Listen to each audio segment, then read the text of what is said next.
But he and his small company licked their wounds and were back again. And this time they struck pay dirt at the so-called Battle of Virgin Bay, where they routed their opponents, killing 60 and losing just 2 in the skirmish. This modest victory, coupled with his surprisingly humane treatment of the surviving opponents, greatly buoyed Walker and his followers in the region.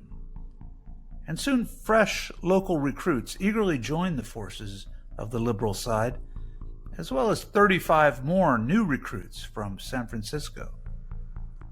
Roughly a month later, in October of 1855, the filibusters and their liberal allies finally took siege of the capital city of Granada after a protracted battle with the Legitimists in which hundreds on both sides were killed. This fight ended in victory for Walker and his allies, essentially handing them control of the entire country.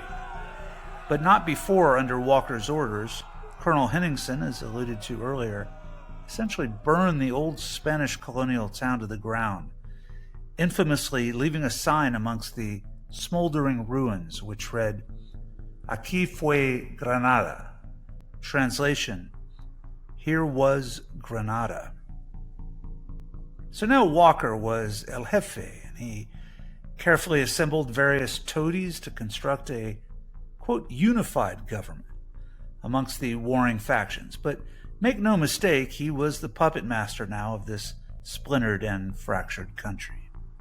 Now in control, albeit briefly, he almost immediately moved to reinstitute slavery and encourage Norte Americanos to settle in the country, some of whom did.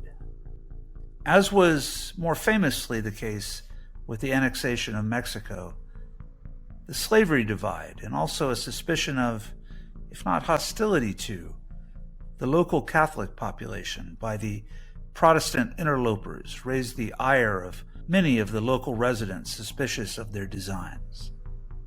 So now Walker's Napoleonic movements pitted him against much of the local peasantry, as well as heavy-handed interests in the United States and the dictators of the surrounding new republics of Central America. Nevertheless, almost exactly a year following his arrival in the country, the American president of the day, Franklin Pierce, recognized Walker as the legitimate president of Nicaragua.